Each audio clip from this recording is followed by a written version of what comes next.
Ça vous est déjà arrivé de dire oui, mais oui, bien sûr. Alors qu'au fond de vous, une petite voix disait « Ah non, surtout pas ». Depuis que je suis toute petite, j'ai appris à être gentille. C'est comme si mon cœur était toujours endetté. C'est comme si je suis toujours redevable. Faut que ça arrête. Faut que ça arrête. J'ai réussi à me brancher plus sur mes besoins. Donc, les différentes étapes qu'on va traverser dans cet atelier ont à voir avec la difficulté de dire non.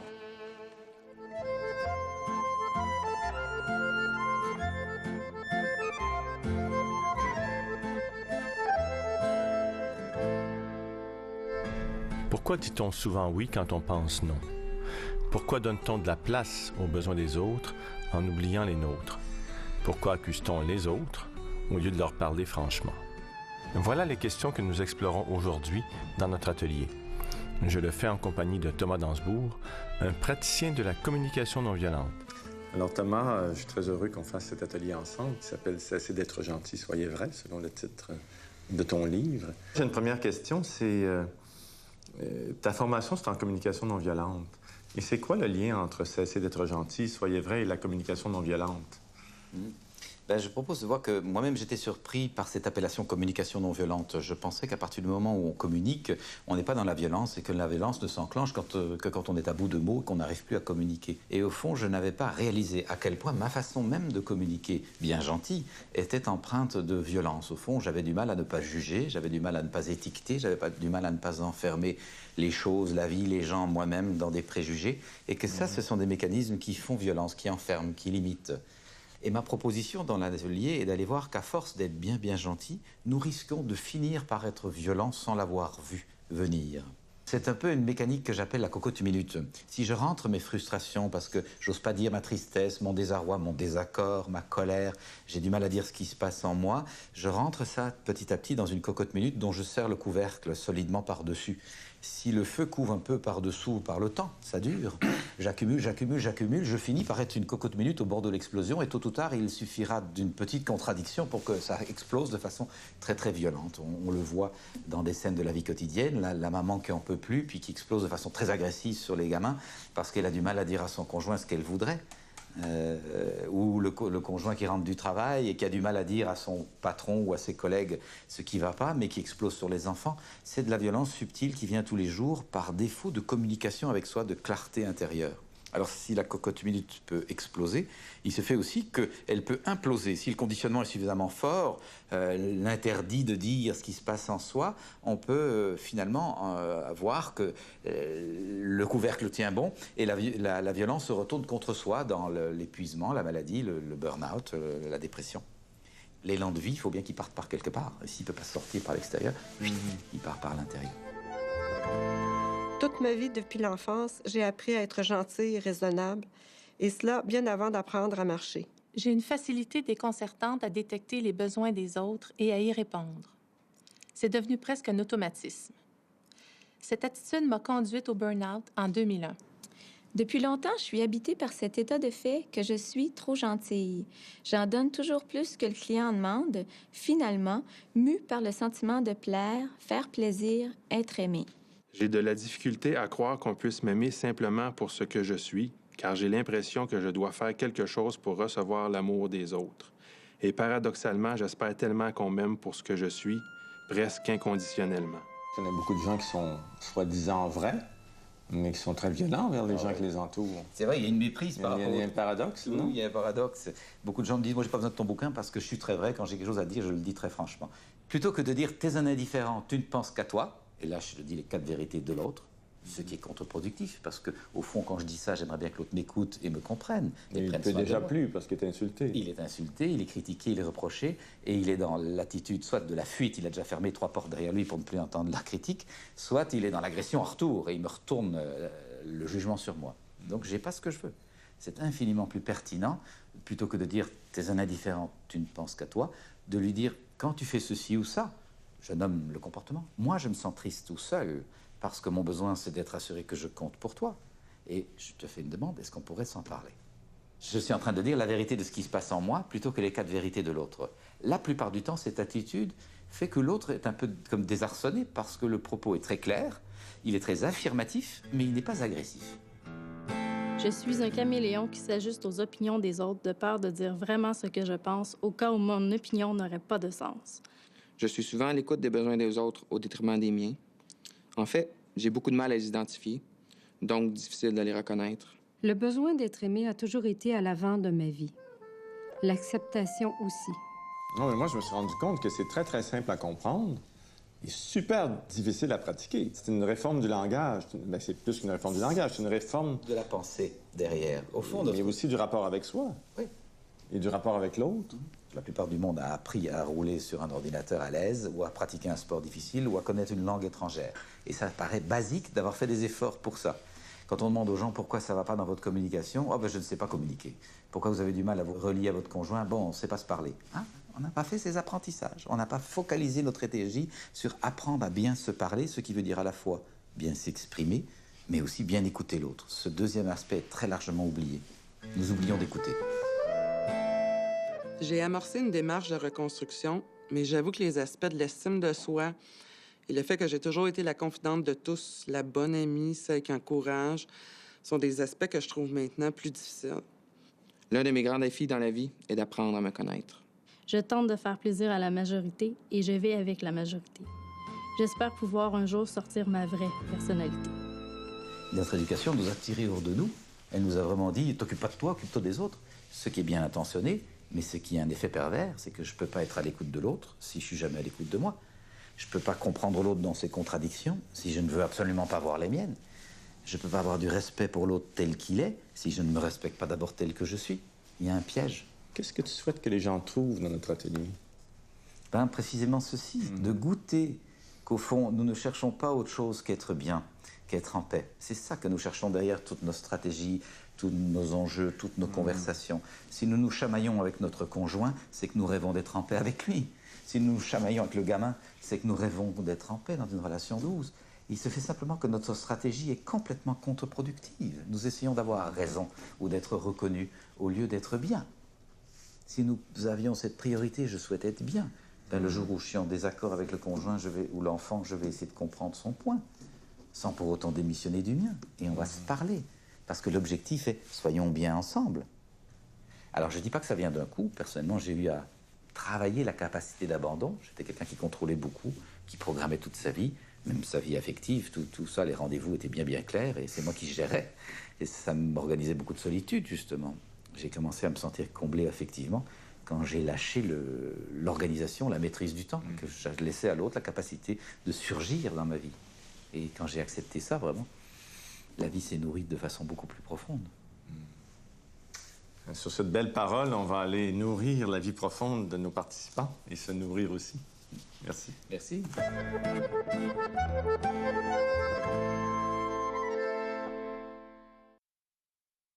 Nous accueillons maintenant les participants dans l'enceinte de l'atelier. Ce sont des gens qui, comme la plupart d'entre nous, avouent avoir des difficultés à communiquer.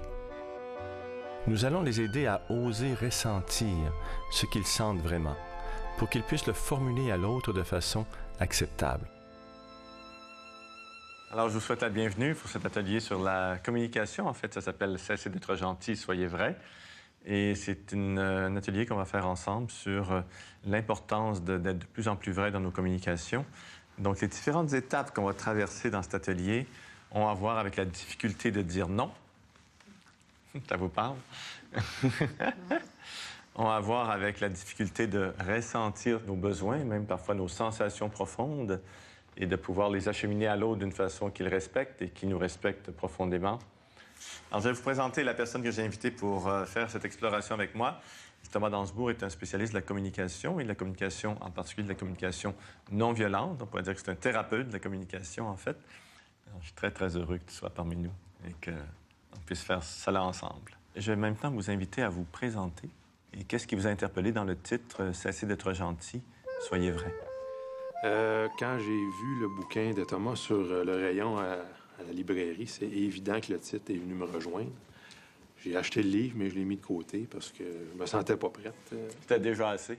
Ben, pas assez, mais je savais qu'en allant lire ce livre-là, je serais confronté à plein de choses. Puis je me disais, c'est un livre que je vais lire quand je vais me sentir prête. Moi, je suis branché sur les besoins des autres. Toujours On s'attend ci, on s'attend ça, je réponds aux demandes. Ça fait tellement longtemps que je suis comme ça que ça m'a pris du temps. Là. Puis il a fallu que j'aille voir à la fin du livre là, une liste d'émotions, de besoins qui, là, ça m'a aidé, puis ça remonte tranquillement. Mais c'est ça, c'est du travail à faire, puis les vieux réflexes reviennent facilement, donc c'est toujours à refaire. Oui, il y a un commentaire sur ce que Stéphane raconte. C'est déjà une grande étape de se décoller de ce qu'on vit pour se regarder un petit peu. On est pris souvent dans des pièges de fonctionnement qu'on ne voit pas tellement ils sont habituels, alors on ne les voit plus. Mon nom est France, et puis moi, finalement, cessez d'être gentil, soyez vrai. Oui, c'est depuis longtemps là, que je trouve que ça me représente beaucoup. Sauf que ça me fait plaisir, moi, faire plaisir aux autres. Puis c'est comme si je me mire dans leur regard heureux. Puis j'en retire beaucoup de satisfaction, parce que je vois toujours le positif chez les gens. J'essaie aussi de me mettre à la place Très à l'écoute de l'autre. Oui. Très empathique. C'est ça. Je me mets comme... puis je me dis, oh, est-ce que j'aimerais ça me faire dire ça? Non. Parce que dans le fond, je me dis, si je me faisais dire non, là, c'est dur à prendre, ça, se faire dire non. Puis... Alors souvent, on est piégé par une pensée binaire. Soit je m'affirme et je néglige l'autre, soit je respecte l'autre, mais à ce moment-là, je me néglige moi. Et c'est un des pièges de la communication. La proposition, on va travailler ça notamment ce soir, c'est d'aller voir comment est-ce que je peux à la fois être empathique avec l'autre et respectueux de moi-même.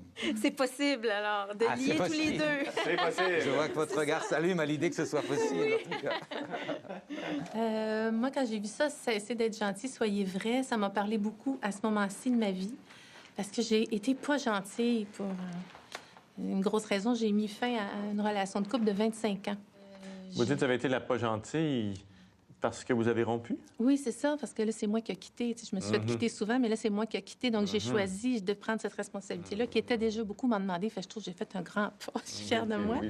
Mais je me rends compte que c'est vraiment un automatisme pour moi de sonder le besoin de l'autre, autant avec mes enfants qu'avec mon conjoint, ça l'était. Mais moi, on me dit depuis que je suis petite, sois bonne, sois bonne, sois bonne, sois bonne. C'est mon père qui me disait ça. Alors, quand ton père te répète des millions de fois, sois bonne, tu viens envie à dire peut-être que je suis pas assez bonne ou je suis pas suffisamment bonne. Donc, c'est comme si mon cœur était toujours endetté. C'est comme si je suis toujours redevable. Ça nous permet de comprendre un premier piège dans lequel la plupart du temps nous sommes pris, beaucoup d'entre nous. C'est l'éducation qu'on a reçue, qui a été donnée avec bienveillance, en nous invitant à nous occuper des autres. Alors l'intention est généreuse, le respect de l'autre, l'altruisme, bien sûr, mais il y a un effet piégeant. Comment est-ce que je peux vraiment être à l'écoute de l'autre si je suis jamais à l'écoute de moi? Comment est-ce que je peux vraiment respecter l'autre tel qu'il est et non pas tel que je rêverais qu'il soit si moi je ne me respecte pas tel que je suis et que je me rêverais toujours autrement? Depuis que je suis toute petite, j'ai appris à être gentille puis à donner l'exemple. J'étais l'aînée d'une famille aussi. Mes besoins, je les connais pas, c'est évident. Si je pouvais juste une journée dans ma vie prendre soin de moi comme j'ai pris soin des autres depuis ma naissance, ça serait sûrement une très, très belle journée. T'sais. Quel bel objectif pour une première étape de votre nouvelle vie. Quand je refuse quelque chose parce que je veux penser à moi, je me sens tellement coupable là, que ça fait même pas de sens. T'sais. Puis il y a d'autres situations où je vais accepter, puis à contre-cœur, mais je vais quand même accepter pour pas déplaire. Puis à ce moment-là, c'est de la colère. Non exprimée, parce que je ne crierai jamais après l'autre, mais beaucoup de colère non exprimée, c'est de la colère contre moi. Pourquoi que j'ai cédé? Puis pourquoi que... Tu sais, mais... Fait que, tu sais, que ça soit une situation ou l'autre, je m'en sors pas. C'est de la culpabilité ou de la colère. Vous êtes consciente des enjeux, puis ça veut dire qu'à partir de là, on peut pas mal bien travailler. Oui. C'est sûr que je suis consciente, là, mais... Il y a un pas important qui a été fait. Oui, vous mettez du jeu dans les enjeux. Alors ça commence à bouger. C'est pas tout fixé. Non. Oui, c'est ça. On continue. Dans le fond, je m'affirme pas. Mais ça, je le sais. Je me dis que c'est un bon début de le savoir. Par contre, je viens vraiment pour m'aider, moi, à me sortir de là. Autant de moi verbalisant envers les autres, mais autant accepter ce que l'autre a à me dire aussi. Parce que oui, c'est sûr qu'il y a de la colère, c'est sûr qu'il y a de la culpabilité énormément, mais surtout, il y a de l'incompréhension. Parce que par moments, je ne sais pas justement pourquoi je réagis comme ça ou pourquoi je parle pas, tout simplement. Est-ce qu'il y a quelqu'un qui, tout en étant très gentil ou très gentille, explose de temps en temps. Est-ce qu'on a ça? Je suis une personne souvent qui s'oublie un peu, comme ça. Un peu ou beaucoup? Ben, ou régulièrement ou passionnément? Pas régulièrement, je dirais. OK. Puis souvent, bon, j'ai un peu de difficulté avec la confrontation. Supposons, lors d'une dispute ou d'une argumentation, je vais accumuler. Puis je vais dire oui, mais dans le fond, c'est non que je veux. Mais je vais accumuler. Puis c'est juste plus tard que je vais dans une autre situation qui, si ça avait été désamorcé plus tôt, probablement que ça sortirait pas de cette façon-là. Mais encore là, ça sort d'une façon que je comprends pas pourquoi, mais parce que j'ai pas pris soin de comprendre qu'est-ce qui est arrivé avant, là, du moins, je crois. Là. Alors, mais donc, ça explose de temps en temps? C'était ça ma question. Oh oui. Ah oui? Non, parce que les hommes sont souvent sur le modèle inhibition, explosion. Ouais. C'est ça, les deux vitesses masculines en général. Ouais. Oh, ouais. Les filles sont plus sur le modèle inhibition, implosion. Ça rentre par l'intérieur. Ouais. C'est ça votre affaire, là. Hein? On gruge par en dedans, comme on dit en bon québécois. Dans mon couple, moi, j'étais la gentille organisatrice. Puis j'étais la faiseuse de décoration de Noël, puis de Pâques, et d'Halloween, et de party. Quand c'était moi, c'était mon anniversaire, ben c'était comme, OK, on s'en va souper au resto, puis that's it. Puis là, je disais rien. Quand j'ai décidé, finalement, de lâcher prise, parce que mon physique m'a tout embarqué, et j'ai lâché prise l'été dernier, là, je suis descendue super bas. Et c'est ça, j'étais en thérapie, tout ça. Et là, j'ai appris à me choisir. Et vous êtes contente de vous respecter davantage? Oui. Je suis pas mal mieux. Je peux dire vraiment qu'il y a des journées où c'est pas juste des heures, c'est des journées où je suis heureuse. J'ai passé une bonne journée. Puis on va s'en emmener vers des semaines. Je suis pas rendu là, mais... C'est le projet. Oui. C'est écrit à l'agenda. D'être gentil, tout ça, ça a tout le temps fait partie de ma vie depuis très, très loin en arrière, depuis toute petite. Je suis l'aînée de la famille, le stéréotype. De faire savoir clairement, je ne veux pas ça ou j'aime pas ça. Je me suis tapé des soirées de films d'horreur avec des amis. J'ai horreur de ça. Parce que, j'ai un beau film, je m'en vais le voir avec toi. Bon, c'est correct. Moi, je m'assis, puis je suis tout crispée toute la soirée. Je déteste ça. Non, c'est horrible. Faut que ça arrête. Faut que ça arrête. Est-ce que vous aimeriez comprendre? Qu'est-ce qui fait que vous faites ça? Oui, j'aimerais ça le comprendre. Pour Mettre le doigt dessus? mettre stop. Stop, oui, c'est ça. Faire Et fonctionner à transformer. l'occasion, là. Oui, mais par choix, à ce moment-là, de délibérer, de faire plaisir, parce que vraiment, ça vous fait plaisir de faire plaisir. Oui. Mais pas par obligation. C'est ça. La communication non violente est pour moi comme une langue du cœur, apprendre à parler avec ce qu'on ressent et écouter ce que l'autre sent, plutôt qu'une langue du mental. Alors, on va travailler une première situation qui est de dire non. Et je voudrais savoir si, parmi vous, ça vous est déjà arrivé de dire oui, mais oui, bien sûr, alors qu'au fond de vous, une petite voix disait « Ah non, surtout pas ». Ça vous est déjà arrivé? Des millions de fois. Des millions de fois. Alors, je proposais rien, sans entrer dans les situations. En gros, quand vous avez dit oui, bien sûr, ça répondait à quel besoin, à votre avis? Faire plaisir. Faire plaisir. Être apprécié. Peur du rejet. Peur du rejet, donc besoin d'intégration, Milieu de d'appartenance. travail. La personne nous fait confiance, donc elle nous demande, elle sait qu'on a les capacités, les habiletés pour le faire. Ah oui, besoin d'honorer la confiance professionnelle, de solidarité dans le travail. Rendre service. Rendre service, prendre soin des autres. Oui. Ça, c'est les besoins qui ont été satisfaits. En même temps, une petite voix en vous vous disait « Ah non, surtout pas ». Quel besoin avez-vous mis de côté, pensez-vous? À quelle partie de vous vous avez renoncé? Aller tailler mes rosiers, un bonheur que je me suis refusé, même s'il est très, très, très petit. Donc, À moi. vous avez renoncé à votre propre bien-être pour prendre soin du bien-être de l'autre. Oui, c'est ça. Si je suis toujours en train de respecter l'autre tout en me négligeant, au fond, il y a encore un être humain que je néglige. C'est moi. À un moment donné, ça engendre toujours de la frustration, de jamais se considérer, puis on se tape dessus, puis là, ben, on n'ose plus rien, on se sent pas bien, on est malheureux, on pense... En tout cas, moi, je pensais que je valais rien. Jusqu'à un moment donné, ben non, j'ai le droit à mon opinion, j'ai des besoins, j'ai le droit de les nommer, j'ai le droit même de les combler. Puis c'est correct, là. Finalement, je me sens plus égoïste comme avant, de penser à moi, de répondre à mes besoins. Ça devient précieux, ça, avec le temps, de penser à soi.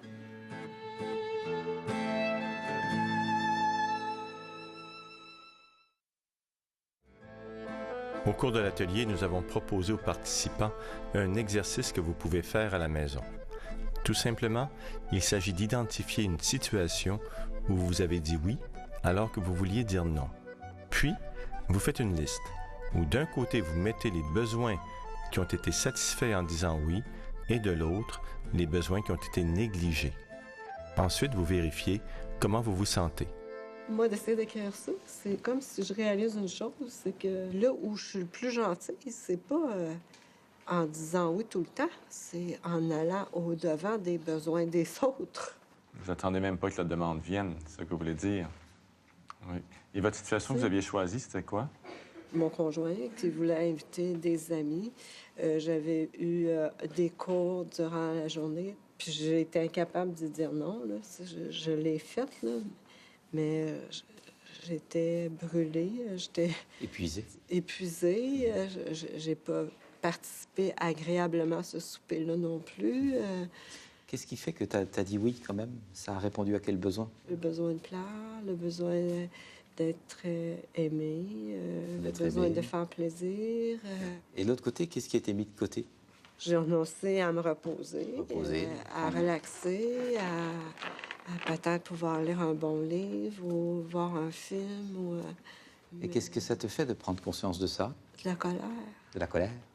Parce que tu aurais besoin de te respecter davantage? Mais pas de la colère envers les autres. Ben non, vis-à-vis de toi. Et si tu écoutes cette colère, est-ce que c'est parce que tu voudrais apprendre à te respecter davantage, à mettre tes limites plus tôt? C'est ça, tu sais, je ne connais pas mes besoins.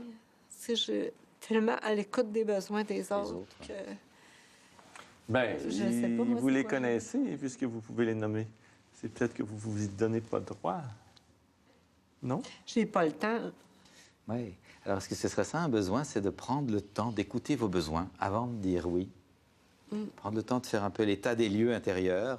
Je suis partagé. À la fois, j'ai envie de faire plaisir. À la fois, j'ai envie de rendre l'autre heureux. Mais à la fois, j'ai envie de me respecter.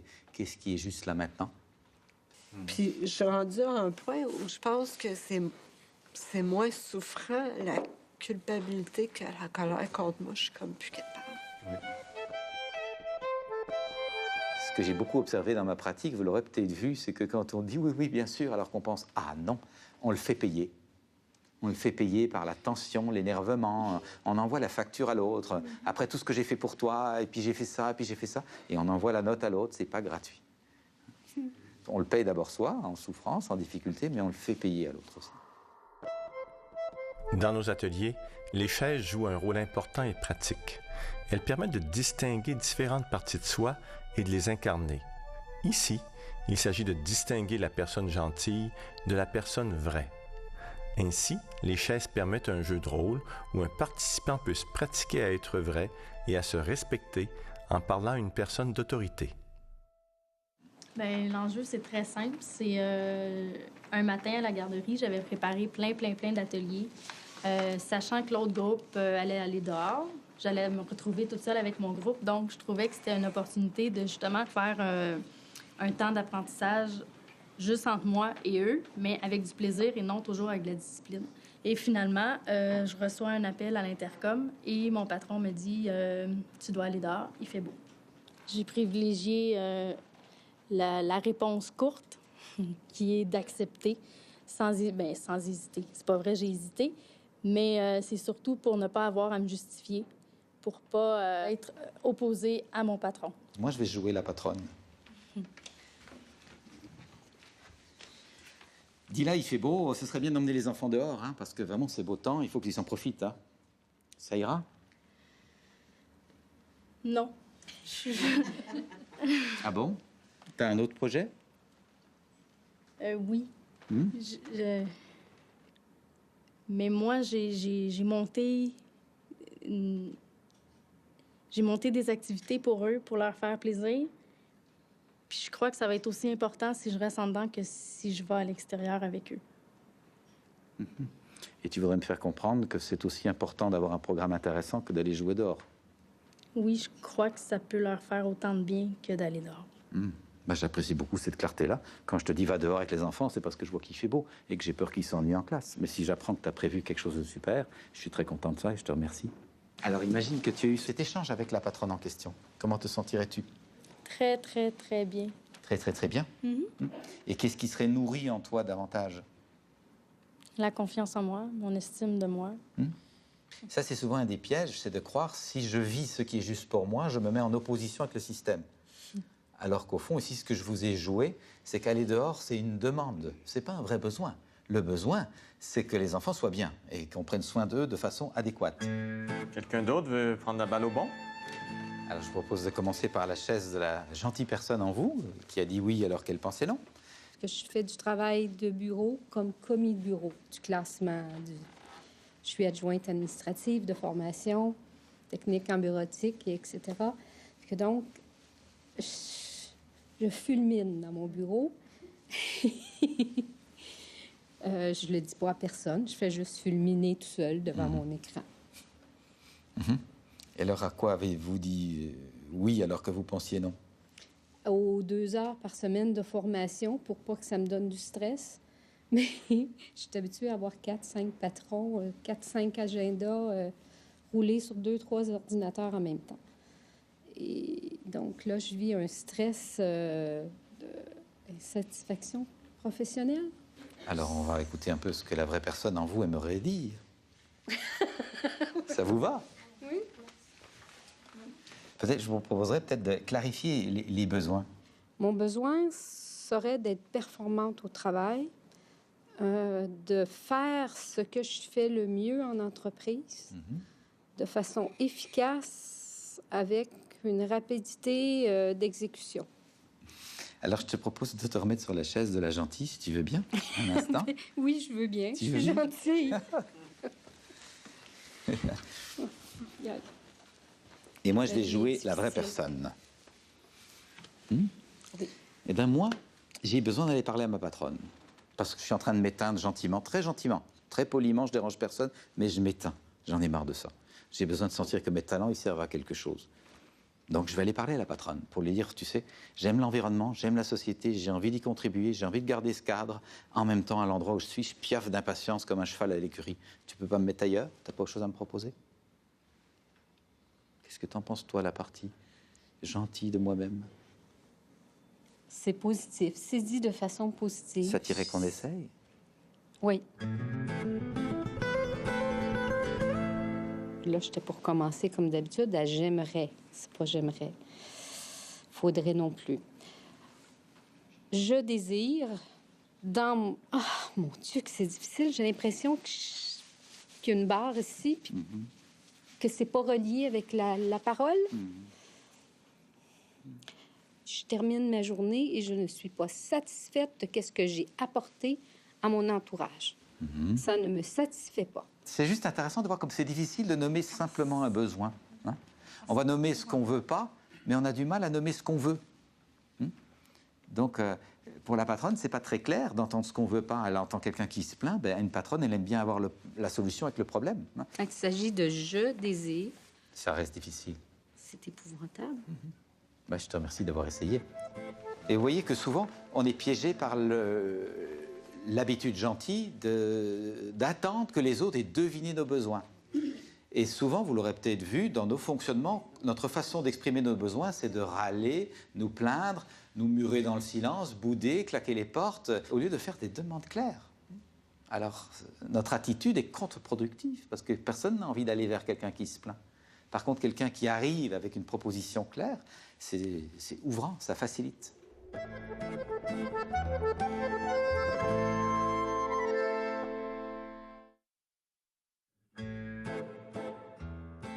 En tentant d'être vrai, on rencontre souvent sur sa route le sentiment de la colère. La colère contre soi, parce qu'on réalise qu'on ne se respecte pas, et la colère contre l'autre, parce qu'on manque d'espace ou de reconnaissance. Or, la colère est un sentiment que nous jugeons inacceptable socialement. parce qu'elle touche directement notre peur de déplaire. Or, celle-ci est pleine de vitalité. Nous allons donc voir avec Thomas Dansebourg comment dire cette colère en étant vrai et respectueux. Et c'est ça qu'on vous propose d'explorer un petit peu maintenant, c'est la colère, justement, qui est un sentiment qui n'est pas facile à vivre la plupart du temps. Et je vous propose d'aller voir juste en quelques mots, avant qu'on travaille pratiquement dessus, pourquoi c'est pas facile à vivre ce sentiment. Souvent, c'est parce qu'il est socialement interdit. C'est une émotion jugée négative. Comme si on pouvait envisager une vie d'homme et de femme qui soit uniquement dans la joie, le bien-être, la confiance, sans rencontrer la peur, le doute, la tristesse et la colère. Les deux font partie de la vie. Je me reconnais un petit peu dans ce que vous dites. Bon, dans la vie, je suis gentille et tout ça, mais là, j'arrive dans ma voiture, là. Puis là, je suis tellement irrévérencieuse, impatiente, et puis je suis agressive, là, d'une agressivité, là, que je traite tout le monde de con, puis c'est comme, c'est effrayant, je veux dire. Puis là, je me dis, voyons non. Puis là, je me dis, qu'est-ce que c'est ça? Et ça vous dirait qu'on travaille ça un petit peu? Oui. Ça vient à une occasion particulière? Ou bien quelqu'un qui me coupe, là, j'arrête pas, là, je dis toujours, c'est pas correct, là. Me couper comme ça. Vous auriez pu passer directement à l'arrière plutôt que de me couper à l'avant. C'est vraiment le ton que vous sentez? Est-ce que quelqu'un d'autre sent le ton qui serait juste dans une colère comme ça? T'es-tu malade, franchement? Ben, regarde, tu sais où t'as pris ton permis de conduire, tu le sais pas. Là, regarde, rentre dans ton champ, là, sinon j'appelle la police, puis que je te repogne pas, puis j'ai ton numéro de licence. Ça, on sent la colère. Et si je propose cette image-là, merci, c'est de sentir la vitalité qu'il y a. Il y a beaucoup de vie derrière ça. Et la colère est un indicateur d'une grosse vitalité qui n'est pas écoutée. Et donc, c'est un travail que d'arriver à faire une colère qui est juste, qui est dire « Stop, là, franchement, je suis en colère et j'ai besoin d'être entendu. » Et pouvoir, par un langage non verbal, indiquer « La colère, elle est là. Si je suis gentil, que je te dis pas ma colère pour pas te déranger, je rentre dans la cocotte minute à explosion et tôt ou tard, paf, ça pète de façon agressive. Mais si je t'agresse d'emblée là, je te manque de respect, or je t'estime, je veux te dire ma colère d'une façon qui soit respectueuse. » Alors c'est ça le travail qu'on est en train de faire. Comment arriver à être vrai avec sa colère et pas la refouler ni la laisser complètement exploser. Mais ce que j'entends de Thomas, c'est qu'une bonne colère est tout à fait acceptable dans toute la tonalité de la colère, à condition qu'elle reste au jeu et qu'elle ne se répande pas en accusation de l'autre. C'est ça que j'entends, non? C'est une colère non violente, c'est une colère vraiment affirmative où je prends ma place clairement en indiquant mes limites, ce qui est tolérable ou pas tolérable pour moi, et en faisant une demande claire et négociable. Stéphane va essayer ça, lui. Il est prêt? Je le sens. Il est prêt à essayer ça? Oui, oui.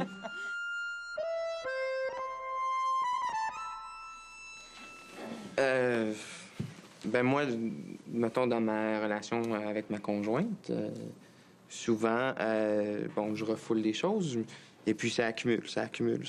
Et puis, souvent, j'arrive, puis pour des situations qui sont souvent bien anodines, ça sort. Puis c'est de l'impatience totale pour quelque chose qui est tout simplement anodin. Tu peux prendre une situation dans laquelle c'est arrivé? Bon, on a fait de l'autoconstruction. On a construit une maison. Mon épouse étant une personne très organisée, et moi, je suis un petit peu plus ouvert, laisser aller, un peu plus flexible aussi. On avait des gens qui aidaient à la maison, puis elle n'aimait pas la façon dont ça se faisait. Pour elle, c'est important que ça soit bien fait, la finition et tout ça. Et puis bon, la personne qui le faisait ne le faisait peut-être pas à son goût. Alors, elle m'a dit, c'est ta responsabilité d'aller lui dire, parce que c'était quelqu'un qui était de ma famille ou de mon côté. La cocotte minute a commencé à monter à chauffer. Et puis, je m'accuse, tu m'accuses, je m'accuse, et là, ça fait juste... ça fait juste monter, et là, ça dégénère, là. Il y a eu une grosse colère, là, qui... C'est les deux cocottes minutes qui ont fait ça. Si tu le reformulais, ça, tu es devant ta compagne, qu'est-ce que tu lui dis? Je comprends que tu as un besoin de... que ce soit faire ton goût, puis que ce soit beau, puis que ce soit tout propre. Mais ce que tu me demandes de faire, je trouve que c'est inacceptable. Après tout, le travail et les heures et le temps que ces gens-là ont consacré. Ce que tu me demandes de faire là, c'est tout à fait inacceptable. Donc, tu peux pas le faire? Donc, je peux pas le faire. Tu veux pas le faire? Oui. Et si Je sais pas si je pourrais pousser ça jusqu'à aller dire... Et si toi, t'es pas d'accord, alors toi, tu vas faire la demande. Mais c'est toi qui as un problème, alors toi, va régler ta colère, ton problème. Ça, c'est très clarifiant. C'est ce qui fait que souvent, notre façon d'exprimer la colère est inadéquate. Notez l'expression de langage courant « je suis hors de moi ». C'est quoi l'urgent quand je suis hors du moi? C'est de revenir en moi. Hein? Et c'est bien ça, ce travail d'accueillir les images sont si fortes que je le sortirais bien de sa voiture, que je lui casserais la figure, ce qu'on a évoqué tantôt. Accueillir ces images, c'est pour se permettre de rentrer à l'intérieur sans négliger l'intensité de la colère, mais en accueillant justement qu'elle est si forte que ces images pourraient venir et que donc il y a vraiment des gros besoins comme écoute, respect mutuel, reconnaissance pour les autres, en même temps compréhension de la conjointe, que tout soit cohabite. Et c'est une petite clé de communication, c'est de mettre les choses en parallèle. Je reconnais que tu souhaites le détail bien fini et la qualité de la finition. En même temps, j'ai besoin de témoigner de la reconnaissance. Ils ont travaillé pour nous déjà depuis longtemps. Est-ce qu'on peut s'occuper du détail à nous deux tout à l'heure, plus tard, hein? Montrer que c'est en continuité, que c'est pas en opposition. C'est rare qu'on pense à ça, hein, mais le mais, c'est comme si ça dilitait la première proposition. Et donc la personne se sent refoulée. Mais c'est parce que c'est difficile quand on reçoit de l'agressivité d'être zen puis de dire « oh, je comprends, mais tu sais, oui... Bien sûr, c'est difficile. Dans un premier temps, c'est plus facile d'exploser sa colère comme ça, parce que ça lâche le bouchon de champagne. Mais attention, le prix est cher à la longue. Hein. On finit par ne plus s'entendre avec son conjoint ou avec le collègue de travail. Moi, je trouve ça beau, du monde qui exprime leur colère, là. Mais c'est comme hors de ma portée. Puis je me rends compte qu'à un moment donné, ben moi, au lieu d'exprimer ma colère, j'avais des images, des fantaisies. Tu sais, comme, je me souviens, il allait à la pêche. Souvent, moi, dans le fond, il s'occupait pas de moi, puis j'étais en train de dépérir, là, tu sais. Puis je m'imaginais qu'il y avait un accident, puis qu'on arrivait, puis qu'on me disait, il est mort. C'est effrayant, tu vois, ça va pas bien là-dedans, mais j'étais pas capable d'exprimer, dans le fond, c'était de la colère que j'avais. Oui, le fantasme de mort que tu as eu, qu'il lui arrive un accident ou qu'il meurt ou tout ça, il n'est pas anormal, ce fantasme-là. Si. Non. Mais c'est vraiment un signal qu'effectivement, il y a quelque chose de l'ordre d'une colère très profonde qui est en jeu. Parce que c'est comme si, ou pas juste ça, c'est-à-dire que je me sens tellement opprimé dans la situation, tellement prisonnière, que la seule chose qui peut m'en délivrer, c'est que mon conjoint meurt par accident. Parce que dans la mort par accident, j'ai pas besoin de me fâcher, j'ai pas besoin de rentrer en conflit, j'ai pas de pas à faire, j'ai pas de... Je suis pas coupable. C'est un désir de mort de la situation dans laquelle vous êtes. Donc, hein? Je vais être libérée, dans le fond. Moi j'aimerais ça peut-être qu'elle prenne la place de Stéphane et qu'on lui donne la chance d'exprimer qu'est-ce qu'elle aurait voulu dire pour que ce soit satisfaisant. Parce qu'elle envie les autres. Ouf! En ton temps, connecte bien avec ton ressenti. Descends dans la situation. Je dors pas, il est 3 heures du matin, je l'attends. J'entends une auto, je me lève, je vais voir, il est avec une femme qui vient le reconduire. Il rentre, puis là, je me dirige vers lui, puis je le pousse comme ça, puis là, il fait ça comme ça, tu sais. Puis après ça, j'ai fait ça. Je trouve ça dégueulasse.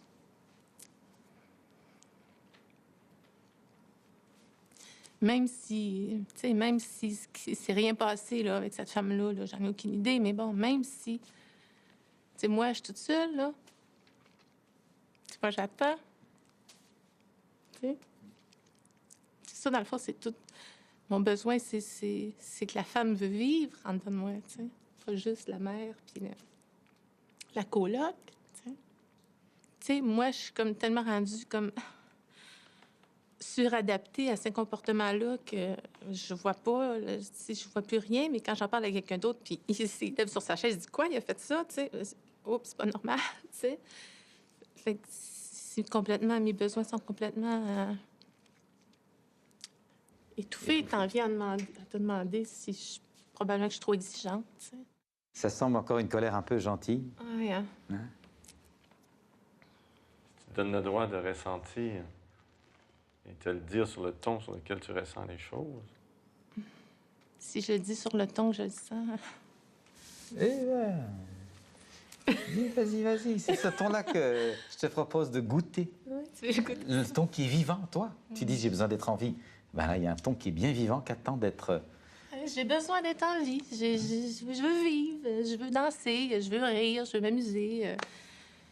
Je veux aimer, je veux faire l'amour, je veux vivre ma féminité. Puis, c'est assez, ça. Ah ben, c'est déjà plus vivant que tantôt. Demandez ça à un gars, là. Ça, c'est aussi être vrai avec soi. C'est plus être gentil. Ben, j'aimerais bien que ce soit mieux, puis ce soit bien. Alors, je suis gentil. Hein? C'est aussi être vrai, non? Ce qui est vrai en moi, il a plus de goût que ça. Et je veux le mettre en route. Est-ce que tu ressentirais pas le besoin de te formuler à toi-même? J'ai besoin de m'aimer moi-même. J'ai besoin d'apprendre à prendre soin de moi. J'ai besoin d'apprendre à me trouver belle. J'ai besoin d'apprendre à faire des choix. Puis j'ai le goût de choisir, puis j'ai le droit de choisir. Comment tu te sens quand tu nommes ces besoins-là? Ça, apaisé. Apaisé. Oui.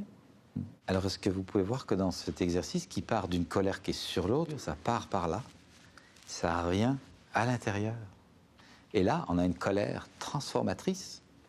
Personnellement, j'ai la conviction que nous serions tous plus en paix dans nos relations si nous formulions nos colères plus tôt. Si vous permettez cet apparent paradoxe, hein, qui va bien à l'encontre de l'idée d'être bien gentil. Je ne dis pas mes colères, puis j'en ai marre des colères de l'autre, non. Se dire mutuellement ces colères à temps est pour moi un gage de continuité et de profondeur de relation. Je ne vais jamais monter sur une table et dire non, c'est comme ça. Je pense que ça ne sera pas dans moi. J'ai développé beaucoup de stratégies de communication. Ça va toujours être là, tant mieux, là. Mais je pense que quand j'ai la conviction d'un non, je ne suis pas obligée de le crier sur les toits pour me faire comprendre. J'ai moins peur de le dire, non. Mais j'ai pas eu de réaction. Mais j'ai senti des fois que je disais non, que j'avais la conviction, puis que ça passait. Puis je dis, regarde, j'ai pas eu besoin de me fâcher, j'ai pas eu besoin de... C'est juste que j'avais la conviction. J'aimerais évoquer cette idée de radar intérieur qui, pour moi, permet de visualiser un peu cette intériorité. La formule la plus simple de ce radar-là, c'est simplement se poser à soi-même cette question que l'on pose régulièrement toute la journée. Comment ça va? Mais je vous propose de se poser à soi cette question, comment ça va? Et d'écouter la réponse. Et de pouvoir entendre une partie de moi qui est très heureuse parce qu'il y a ceci et ça qui va bien, et tels les besoins satisfaits. Puis écouter aussi la partie de moi qui est malheureuse, qui est triste, qui est en colère, parce qu'il y a telle et telle chose qui ne vont pas bien. Et ça, c'est l'état des lieux intérieurs. Ce petit exercice-là, de vérifier ce qui va bien, ce qui est comblé, les besoins satisfaits, ce qui ne va pas bien, ce qui n'est pas comblé, les besoins insatisfaits, est un petit exercice de jardinage régulier de la présence à moi. Je sais où je suis. Et donc, dans une relation avec un conjoint, avec un enfant, avec un vieux père, une vieille mère, un collègue de travail, un client, je sais où je suis. Je ne laisse pas accumuler des trucs qui vont exploser plus tard. Ça me permet à la fois de dire les choses désagréables, délicates, difficiles, comme la colère, le désaccord, la tristesse, à temps, mais ça me permet aussi de célébrer ce qui va bien, plutôt que d'attendre que la personne soit 6 pieds sous terre pour dire « Oh, comme je l'aimais bien ». Bien, on va arriver à la clôture de ce séminaire. J'aimerais ça, en conclusion, que chacun de vous nous exprime, peut-être à travers une phrase, ce qu'il a appris ici, ce soir, dans cet atelier. De vérifier à l'intérieur si c'est trop difficile dans l'instant de dire je dois aller voir à l'intérieur l'émotion qui colle au je. D'écouter ton corps pour voir comment ça peut t'aider à comprendre si tu es en situation d'inconfort ou de... pour ensuite essayer de comprendre un peu plus les besoins qui sont à satisfaire ou à exprimer. Ou satisfaits, dans un cas comme dans l'autre. J'ai mis des mots sur quelque chose, j'avais pas mis de mots. Je suis contente d'avoir osé exprimer ça. Vraiment. Je suis contente. Eh bien, il me reste à vous remercier beaucoup pour vos vérités, d'avoir osé être vrai ici, de vous montrer, pas seulement dans l'aspect gentil, mais dans l'aspect réel qui cherche et qui est très, très beau parce que c'est besoin d'explorer, d'être sur un chemin lumineux vers la lumière. Cet effort-là est à honorer tous les jours parce que c'est l'aspect le plus vivant en nous, celui qui cherche la lumière. Et personnellement, je suis toujours reconnaissant des personnes qui se mettent en route vers plus de vérité, d'authenticité. Je pense que si beaucoup d'entre nous souffrons d'être dans un monde si confus, dans lequel il y a tant de fausseté, d'hypocrisie, je pense qu'il y a bien une chose sur laquelle nous avons un pouvoir d'action, c'est la clarté intérieure, au moins établir cette clarté intérieure. Et ça, j'ai profondément la conviction que ça sert non seulement nos communautés, nos couples, nos familles, là où nous vivons, mais je pense que ça sert le monde dans une autre dimension. Oui, tout à fait. Et moi, je te remercie, Thomas, je te remercie infiniment de t'être déplacé d'Europe pour venir nous accompagner dans cet éclaircissement. Merci beaucoup. Merci. Parler au jeu, vérifier ce que l'on ressent, apprendre à identifier ses besoins, apprendre à les dire, en se respectant et en respectant l'autre, oser faire des demandes, ne pas nier sa propre colère. Voilà ce qu'est venu nous enseigner Thomas d'Ansbourg. Il nous montre que l'on peut devenir un artisan de la paix en maîtrisant nos façons de communiquer.